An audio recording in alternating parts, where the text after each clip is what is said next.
Okay,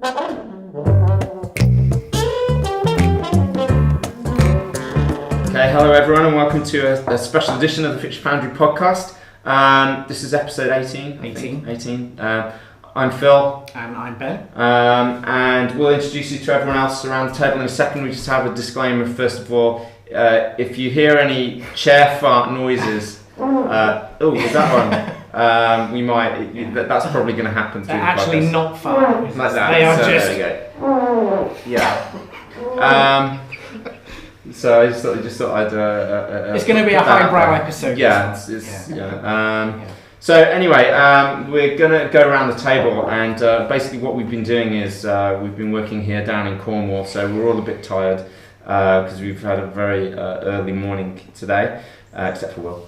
And we've been designing our film, haven't we? The one that we keep sort of threatening to tell you about. And never do. Yeah, that one. Yeah. But you'll learn a bit more information today. But we're just going to talk about art design and why it's important to a process for most films, really, even ones that aren't necessarily sort of genre specific. So if we can go around the table, and if you guys wouldn't mind introducing yourselves and what your role is essentially on this project. So hi, I'm John, and I'm working as the artistic director for putting together the concept art team, who are here with us, excepting one. We have a member who's over in Germany at the moment, so he couldn't join us today. And I've been working with this one since Phil approached me for it, in terms of being able to put together the team and see what sort of artwork we can be producing for it. Okay, great. Hi, I'm Will. I'm helping towards the concept art with John and the rest of the team, producing environment setups and helping polish off the final details to make them look photorealistic. Okay, yeah, I'm Richard. Essentially been working on more of the initial images while we're at the idea stage. I'd say that's fair to say. Mm-hmm. Less of the polished images, more of the original design ideas. But Okay. Good stuff. So Ben, I don't know if you want to start by saying why the art department is crucial for this project in particular, and why we kind of can't go any further until this part of the project is out. So where are we with the project right now? Well, at the moment, we've been banging on in our podcast about how we need to have a clear end game for every project that you put together. So Phil and I have already discussed exactly what our roadmap is to get this project completely finished. And it's a sci-fi, as you know, we've already discussed that. But we know exactly how we want to fund this, but there are certain steps that we have to go through in order to get that done. And the most important step early in the game is to get the conceptual art done, because that's exactly what the look and feel of the film is going to be. So if we're going to go out asking for anybody to help finance this, they're going to want to know exactly what it is that we're putting together. And that's why this team is really the bedrock of the entire project, because without the artwork, we're not going anywhere. Yeah, so it's really twofold. One is to generate excitement and interest in it from the investors that we're going to be approaching. And the second is obviously to design the film, because when you come up with quite a sort of high concept idea like this script in particular, it's, what's on the page can only go so far unless you do reams and reams of description. But then even then it's still, in the writer's head, and you've got to, getting it out of my head is going to be very, very difficult, even in just getting it from description on the page. Yeah. So quite often when you get a script with this kind of concept that's set in the future, you've got all sorts of things that suddenly need to be designed, like the clothes, the technology, the environments, and all of that has to fit in and connect together with the kind of the message of the film, the theme of the film, and the kind of social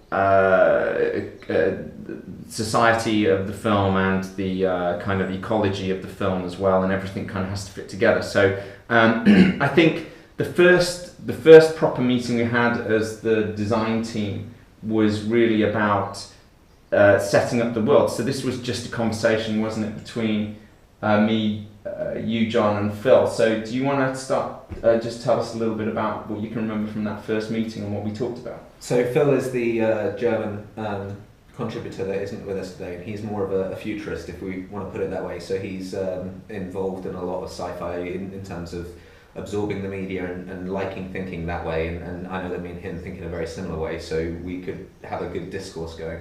What I found worked was we both read through the script, and then in terms of us both imagining how that script would be from our own perspective rather than yours as the director, we then came at you with, right, okay, so what you've given us is the start point where we could imagine that this world could grow out from, and what we tried to do as much as we could was ground all of the ideas in realism. So we tried to anticipate how the world would develop and how technology will develop to be able to make the elements in the script become a reality. And we based our own knowledge and our own individual education or interests in terms of what we'd read into to see how that could happen.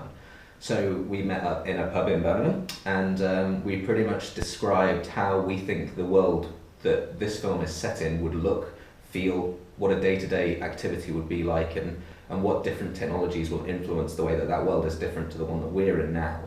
The critical element of that is how we can make that world interesting and different enough that elements of the film could show those elements to excite also the audience, and then get more of a successful film from the end of it. But you actually came at from the film side, really. What you did is you came at the whole thing as if this was an actual real reality, and how would things actually interact if this was the case?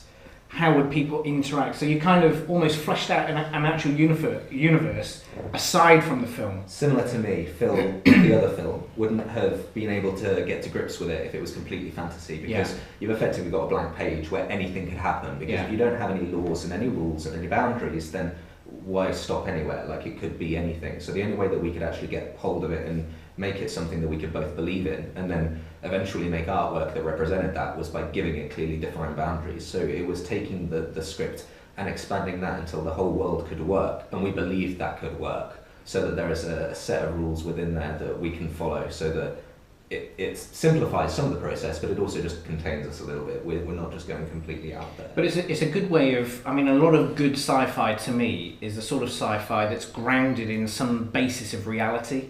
You know, if it's otherwise it's a fantasy, isn't it? And you know, it's a very high concept like Inception.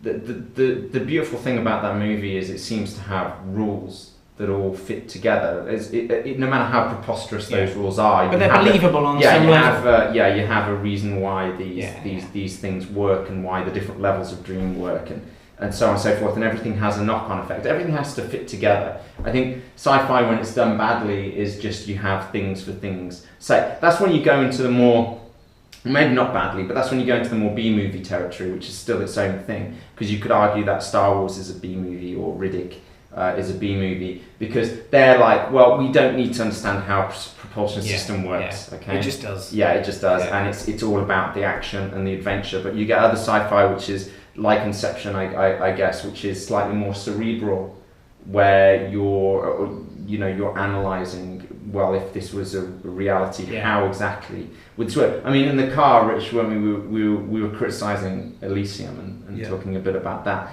and the main problem we talked about was the fact that we didn't, even though it's a very well realised film and beautifully designed film, we didn't necessarily believe parts of the world.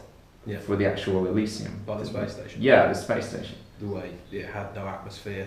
There was no like shielding from radiation from the space. How the people, in essence, could live on that space station without just dying, basically. And it can throw you out of a movie, right? Yeah. If it's not fleshed out, especially I want it to be obvious. I want it to almost be explained just by what you see. Yeah. You shouldn't have to be told.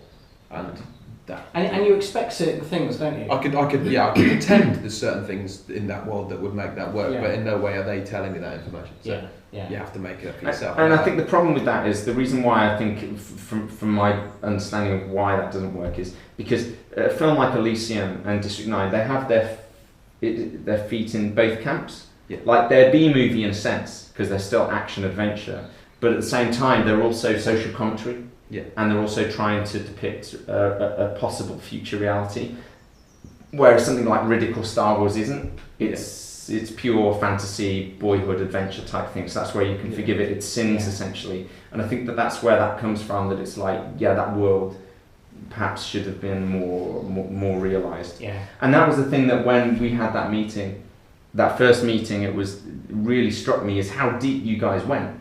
I thought, great, we're just going to go to the pub, we'll have a beer, we'll chat about some ideas. I think and we went say really that we had about an hour, and it ended up being around 7 hours. Yeah, it was long. Yeah, we were there for ages. But you had a whole universe sort of complete by the end of it. Yeah, I think because you couldn't make that meeting for whatever reason, and I think you were technically like, "Are you still there?" You're like, "Yeah." And that effectively gave us the grounding that we're still Yes, working off now. It definitely. gave us the rules and the boundaries that we've been able to go, well, actually, this works in this way. And because you did, but it wasn't just the technology. We did look at the technology and where humanity had come to, but we looked at how the technology, even we went as deep into the psychology of how would it affect the psychology of a populace.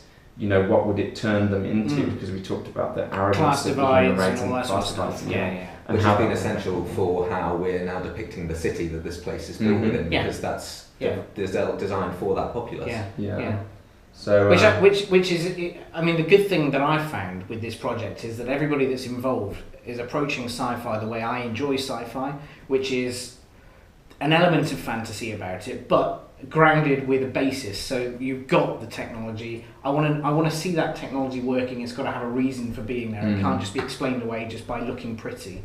And I think we all kind of like the idea of actually making something look good on the screen, but it's got to have a purpose and a function in there as well. Yeah, at least suggest a logical way that works. Yeah, exactly. Yeah.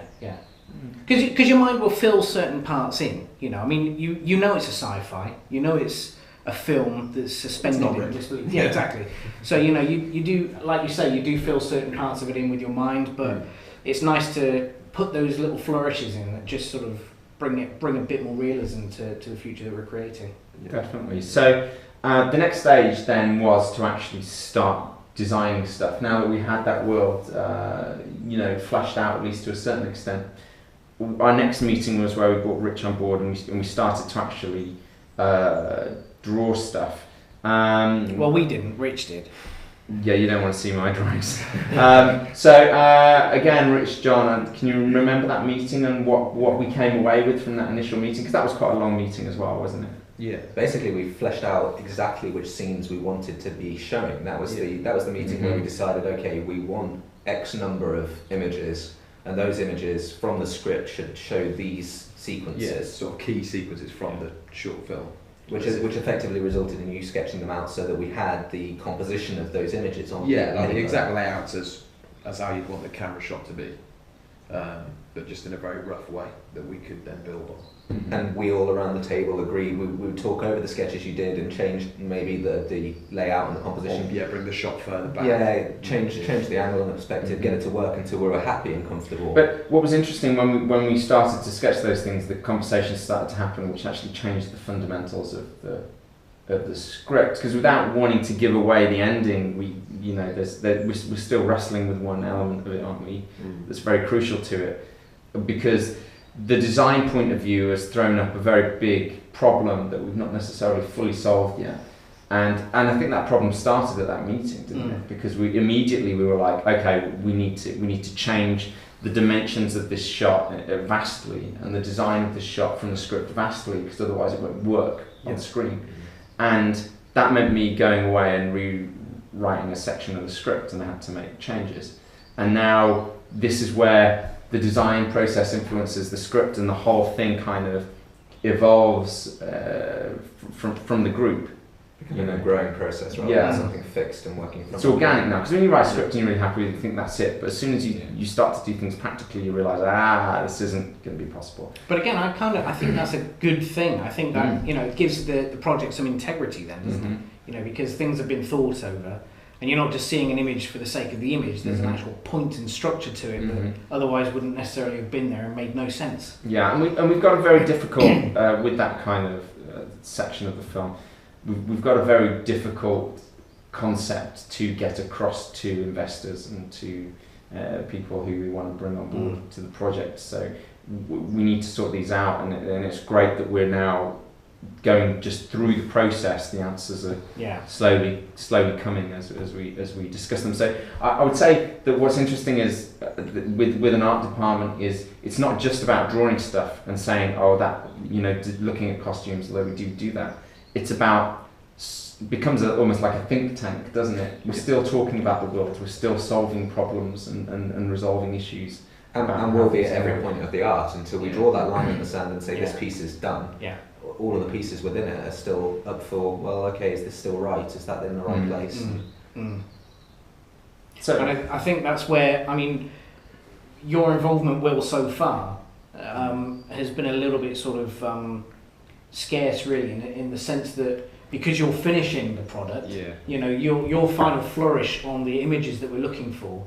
And you can see some of Will's work actually on YouTube. Have you got a YouTube address? If you just type in just my name, Will Roberts, in the search, I think it's one of the top 3 that comes up. So. Right, okay. But you actually use Photoshop, don't you, to finish images and stuff like that? And you record these as time lapses. Yeah, and speed them up. And speed them up so you can sort of see in fast motion exactly how you arrive from point A to point B. Exactly. It looks really impressive, but of course it's a lot of work to finish one of those things. So we need to be sure that what we're sending you is ready to actually have that final layer put on. Just waiting, making our minds up what the design is, setting a focus on what we want. So then you can then send it over to me, and then I can do my part and finish it and send it back to you guys. And the big advantage of you being able to join in with a day like today is you can see all of the thought process that goes behind each element, so that when you're drawing it, you'll realise exactly why those bits need to be the way they are, and you'll understand the implications behind everything. Okay, so what is the actual process then in terms of practically drawing and software and things like that then, guys? We are, so if we can tell the listeners what process we're actually going through to get to those final images. We have a couple of different processes depending on which image is being produced, but they've effectively all started with Richard fleshing them out. Wow, they've all started with a conversation, obviously. True, yes. Really and then the pieces have been sketched out so that we've got the composition and the format as we want it to be. Yeah. And then some of those I've been modelling in 3D, such as either Photoshop or 3ds Max, so that we've got the geometric positions and the camera. A realistic perspective. Yeah, exactly. Yeah. And the 3ds Max ones could be the textures are being added to it and the lighting, so that when the final render comes out, it's looking more like a piece anyway. And then from that point on, we're starting to layer over different elements that we need in there, which is either the people that are being photoshopped in and different pieces of work that's been done on that. That's going back between me and Will in terms of putting over atmosphere effects onto it. Will's doing like lighting effects that bring a level of realism and also atmosphere again, but it gives a quality to the image that was lacking before. Then those images get sent around the group so that we can all see and make sure we're happy with each part of it, and once that all gets nailed down, then it'll just be polishing that final image off. I mean, Photoshop's going to be its last call. Fantastic. So can you just, in case people don't know, some of the software like 3ds Max, can you say what these software are and what is the recommended software for getting to some really cool images for art? Well, we've seen both. We've seen images that have been produced by SketchUp, which is a free software. It's Google SketchUp. You can get the free package and do everything you need to do with it, and that can just mask out all the different shapes you need and get the shape that you want, and then taking that straight into Adobe Photoshop or a similar program like GIMP, for example, which is the free version online. You'd be able to layer over textures of photos and get that same effect going on, and we've seen some really. Of course, you've got to be careful if you Google GIMP. Well, you might not get the GIMP photo editing might give you the right edit, but I think even still not GIMP photo. GIMP has done quite well. Yeah, exactly. And 3ds Max is a much more complicated version of what SketchUp is, but that program. Can people pick those up, or do you have to be trained in 3ds Max? 3ds Max you can download it for free if you're a student. I know that because I've done it through college. But getting your head around it, it's a very confusing program. I'm learning it at college at the moment. Pretty much anybody could pick up SketchUp and get to know it within 2 days and be able to produce everything they wanted to within its own limited scope, because it's a basic program. Like it doesn't do curved in multiple directions very well. But if you're dealing with squares, cuboids, and dealing with cylinders, that's fine. But much further than that, it becomes a little too complicated, which is where you probably revert to Max. Max is one of the most complicated programs I've ever seen. Really? So wow.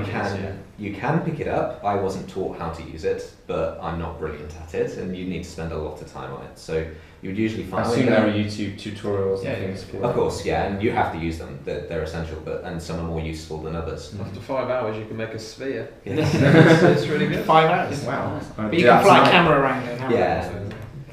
But that's about it. Yeah. Fly camera around a sphere, isn't it? Just going to look the same. Yeah, exactly, yeah. I mean, it took me 2 days. I downloaded it ages ago, and I built a rock. I've done this. You can square rock it. Yeah, I think it's like the first thing that's in their help or something, how to build this rock. And then I could look around it, and it took me 2 days to do that, and I thought, screw that. Get someone else to do it. I can't do this. But get some mugs like an art team to do it. Yeah, well, they're better at it than I am. Yeah. Their rocks look so much better than mine. I didn't realise you were that close. Anyway, so what's your background then? How? Let's just say we have a listener who is interested in getting into design work and designing movies and computer games, which I know that you're all actually kind of involved in movies and computer games to some extent. What advice would you give, and what background do you need to do this? I think, if nothing else, we're kind of evidence that there isn't a set route. I've come from what you might consider a bit left field because I trained to be an architect. But saying that, I know a lot of my architect friends that have gone purely into computer game design or purely into film and all manner of different things. But the advantage of the degree that I did in architecture was it made you learn your own programs, which is where the learning of 3ds Max comes in useful. And it's a creative degree by nature, so you have to think in a certain way to be able to achieve it. And that's effectively the skill base I'm working off here. I mean, you noticed me from the work on my website, which was basically a series of art pieces that I played around with in my spare time because I enjoyed it. And it's effectively what's going on here. It's using that critical mind and way of thinking and looking at something in a creative way and being able to produce a result from it. And depending on what application you want to put that to, depends on where you can come from it. Cool. And Will, I mean, you've already got quite a following on YouTube, haven't you? For your work, and you're still training. You're still student. I'm only 19. Yeah. I'm about to start a degree at Plymouth. So how where did this start for you, and particularly where did sort of digital art start for you? Well, I was doing GCSE art and design. I've always loved drawing with pencil, pen and paper, because I was good at it. I enjoyed it so much. But it came to A-level and I was a bit unsure what I wanted to do the rest of my life, how to progress. I didn't know what I wanted to do. I had a kind of plan to go to Plymouth Art College after my A-levels, but I wasn't sure what to do there. So I went for an open day while in A-level. And this is the kind of where I started doing digital art, like at home, trying to self-teach myself. I got a little cheap tablet and had Photoshop. And anyway, I took some of my work to the college and I was asking around all the teachers, like, what is this called? So I didn't know what it was at the time. And then I came across a game design course, and he looked at my work and was amazed by it, and he offered me a place on that course there and then. That's impressive. Yeah, I didn't even have to have an interview. He said, you're guaranteed a place, and I was just a bit shocked. I was like, whoa. So I went home and thought about it, and I just took it straight away, and then quit my A-levels and went straight there. And that's when I kind of started focusing on concept art, because of the game design course. I kind of like the creative process. I mean, I do a lot of portrait drawings, but in my opinion, concept art's more fun. It's more creative, whereas portraits, if you can draw, it's not that hard if you can draw, just to copy an image. It's good practice for your fundamentals of painting, sketching, whatever, but the creating process is the fun part, I think. Like the very early stages of a painting is the funnest part, I think. I guess if you're doing anything conceptual, you kind of you're doing something that no one has ever done this before. Yeah. So whatever you end up with is going to be an original piece. Something doesn't exist really. You're making something. But the way to be honest, that's what attracts me always to filmmaking, is creating something out of nothing. You create something that exists because of your sheer will Mm. and creativity. Your will and your time and your effort has made this thing, and that thing exists forever now. But what I really love about your work is it's almost like, can you tell me what it is yet, sort of thing. Maybe we're not allowed to use that phrase now for various reasons. But it's you have to be British to get that, or maybe Australian. Yeah. The early stages of your online stuff is how you use the colours. You just sort of it is like painting. It's the same, and you're just slapping on the colours, and it is almost like, how is that ever going to look good? But then you finesse it and finesse it and finesse it until it's looking so beautiful and detailed.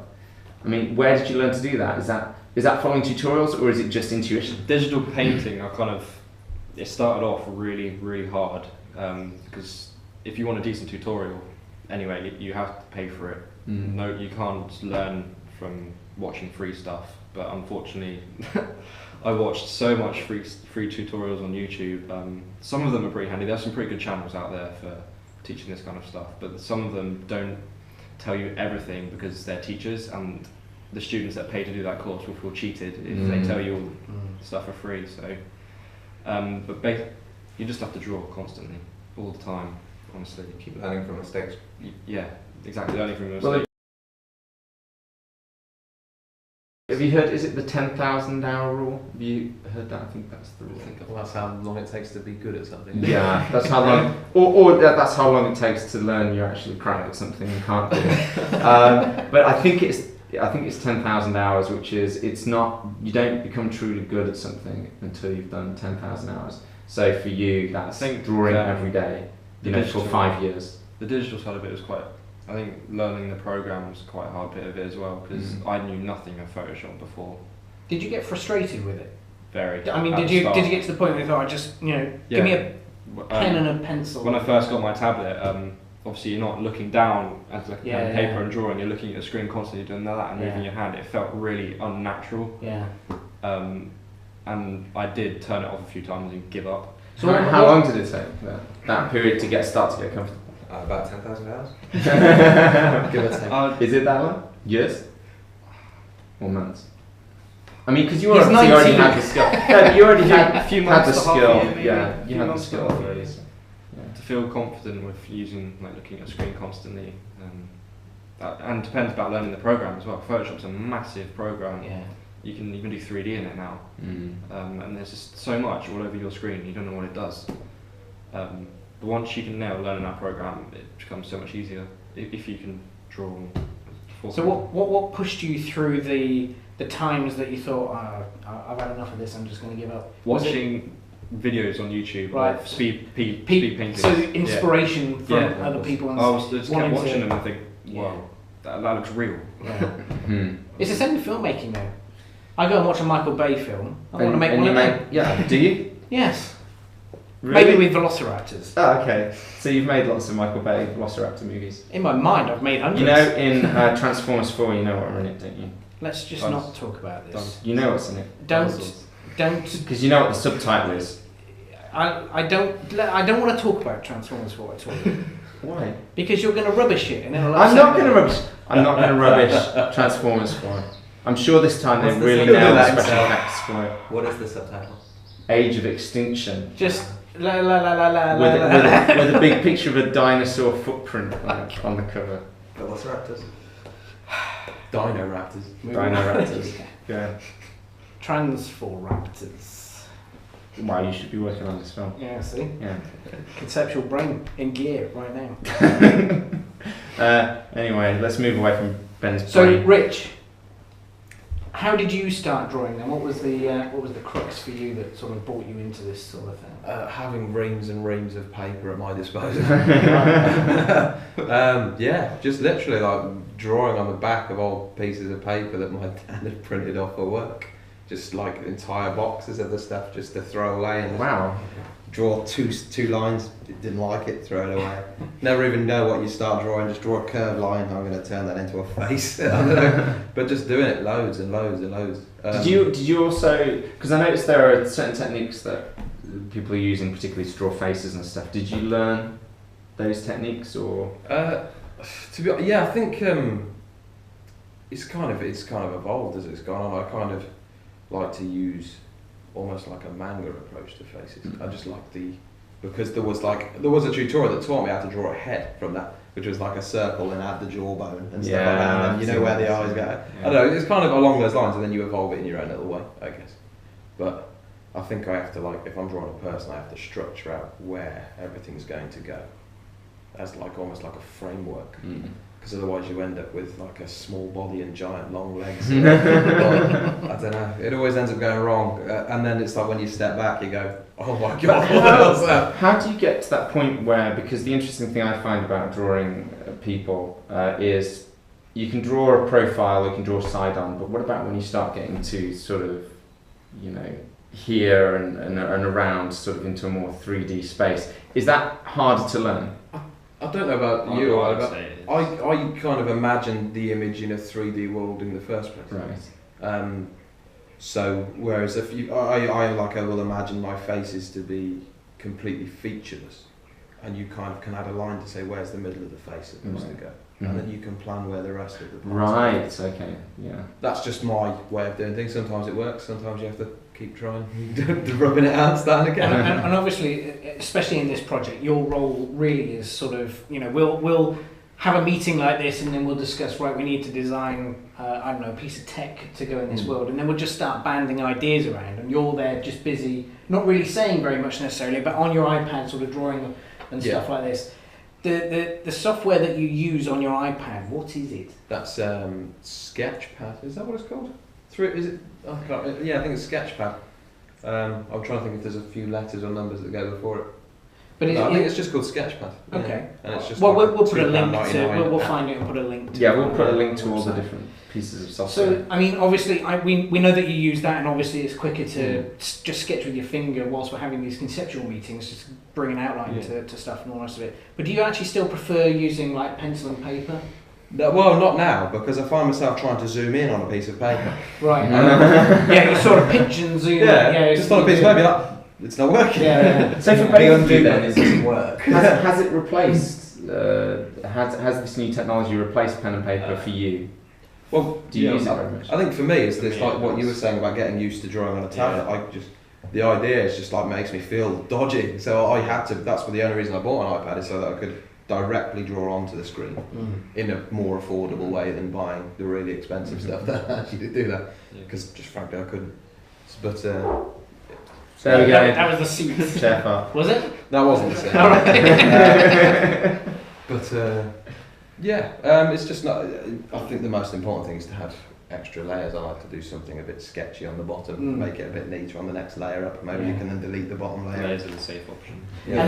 And just can you just explain layers for people that don't really understand what that means? Well, it basically means you can draw over the top or underneath something without affecting. Imagine the tracing paper of old, being able to draw on that tracing paper and then choosing whether you actually want that piece or removing it. So you save the layer, you do something, save the layer, and then you can do the next layer. Yeah. For example, try something like you've settled on an idea, you've sketched it down, and then you think, oh, I might add this. You can put it on a new layer, sketch out. If you don't like it, just delete the layer. Sometimes it's good to have a reference image underneath as well. Yeah.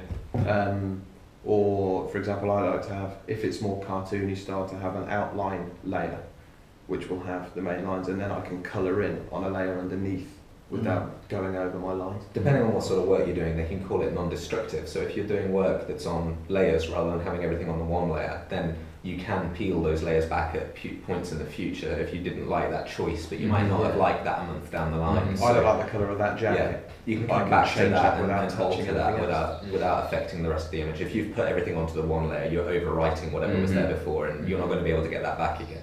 I mean, certainly for the sort of work I do, which is a lot of photo manipulation and composite sort of artwork, layers are essential. It's placing certain, like for example with ours at the moment, we've got stone textures on certain objects. Well, putting a image of stone on top and then being able to change what the layer opacity and the different effect that layer will have on top of it, it makes the image work.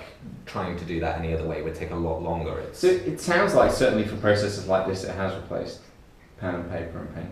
Well, it does things that paper can't do. Yeah. It is Whereas- nice to go back from time to time. So you do still Yeah. like to go back? Yeah. I've taken some techniques I do in digital to my paperwork. Really? Yeah. Oh wow. What I tend That's to the way do I as do well. things. I don't know about you, but I will tend to draw something on paper and then Yeah, you can either import take a it. photo of it Yeah. or scan it and then You can import manipulate it into digitally. Photoshop. So that gives you like a basic framework in Yeah. the digital world then to Yeah, create whatever it is that you're doing. because I think you can always work with a pen better than you can, or a pen or a pencil, rather Mm. than a tablet or a screen, Yeah. in my opinion. At least to start with. Excellent. Well, it's certainly what you've got the most experience with. I guess there would Yeah. probably come a point where if you spent longer working on digital means, that digital becomes more comfortable than analog ever did. Yeah. But at the moment, you've been drawing on pen and paper since you were 3 and below maybe, and so you've just got that so many more hours spent dealing with physical pen and paper that that's what you're used to. But I suppose that'll be the day when you get touch response, how hard you push down affects how Mhm. thick and hard a line Well, it you, is. you've already I get was that. going to with- say, you can already do that has now with that in certain Photoshop. tablets, can't you? Yeah, well, there we go. I've not advanced to that level. Well, I think this is it, and this is why we need different departments with different expertise, Mm. because people can't learn everything. Everyone needs to have their role that contributes to the whole. Mm. And I think that 10,000 hour rule is, I think it's quite true actually. If you're going to be Yeah, really makes good at sense. something, Mm. it's going to take you years. You're not going to master it unless you're a savant. You're not going to master it in a few weeks. Yeah. And I think it's the same with filmmaking and screenwriting and things that are creative. I think that's how you develop your style, your signature, and learn from mistakes. And I think that these craft things, and that's why I see, from my perspective, the closest thing is screenwriting, and it's very, I think that's very craft based as well. I don't think it's sometimes given enough credit for being craft based. There's certainly by people who haven't done it. They just think, oh, well, you can just write it, but no, you don't understand that it is a craft, and you do work at it, and you do get better. I mean, they always say, you write your first script and you think it's great, but then when you write your third script and you look at your first script, you think, my God, that was terrible. So you're constantly getting better, and it takes that time. So Absolutely. yeah, And so does the whole, I mean, just looking at time specifically, just this creative part of making this film, it's taken ages, because this is really the fundamental blocks of putting this film together. But that's the beauty of filmmaking as well. Like we were talking about creating is, once the film is made, it's there forever. Then Exactly. and so we'll be very satisfied with the universe that we've created. Yeah. Because, Well, you rush this process and you get to the end and there's so Exactly. many holes that you're Yeah. uncomfortable with. yeah.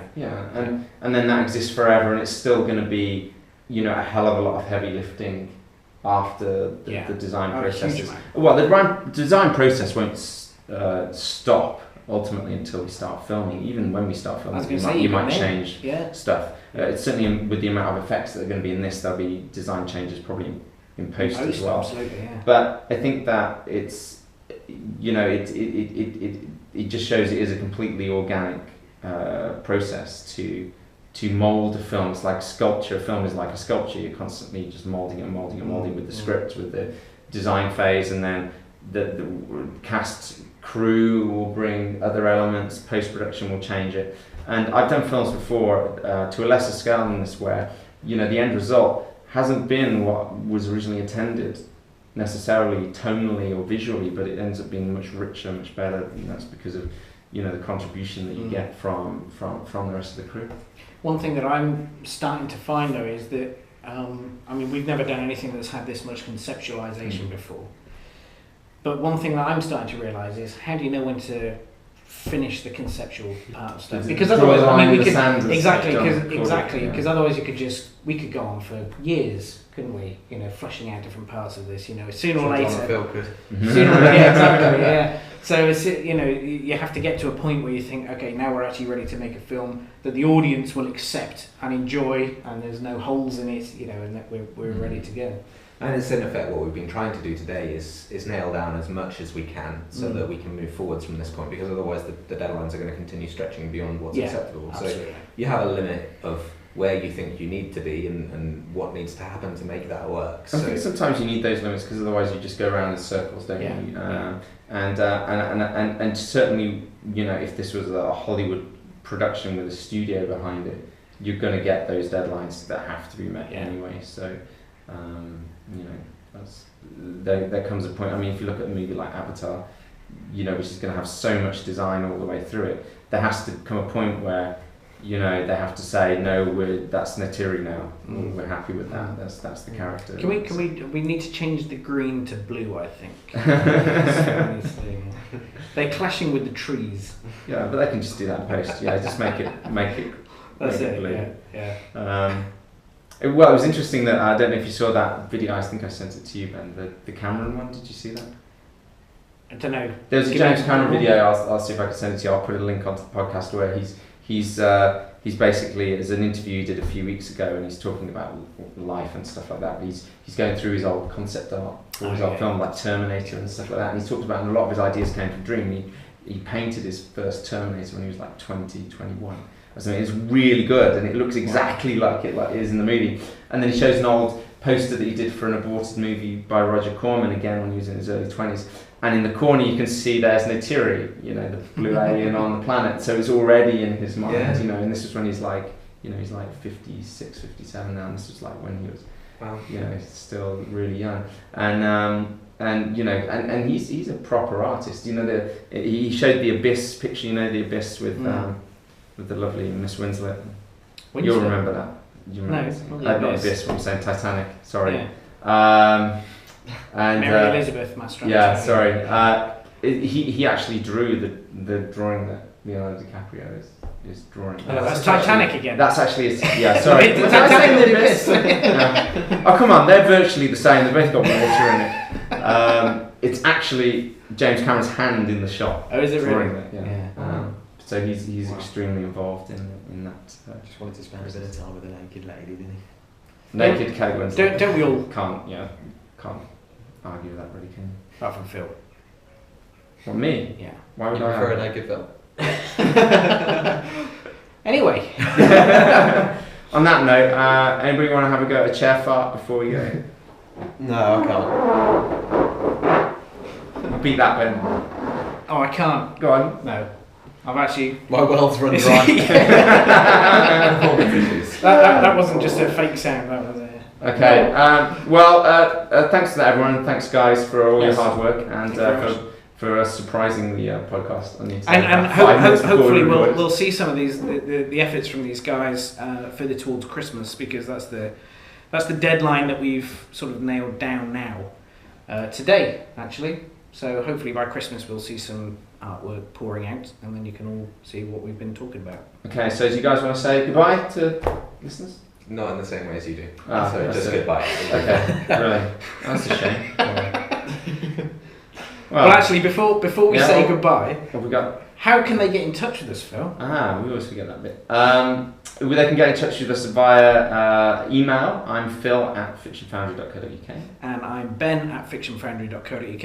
And if you don't want to speak to either of us, they can get us at howdy@fictionfoundry.co.uk. And we're also on Twitter, which is @fictionfoundry, and Facebook, which is facebook.com/thefictionfoundry. Okay, I think that's it. Okay. Thank you very much, guys. Yeah, thank you guys. Okay, it's goodbye from me. And it's goodbye from him. Okay, thanks. Bye-bye.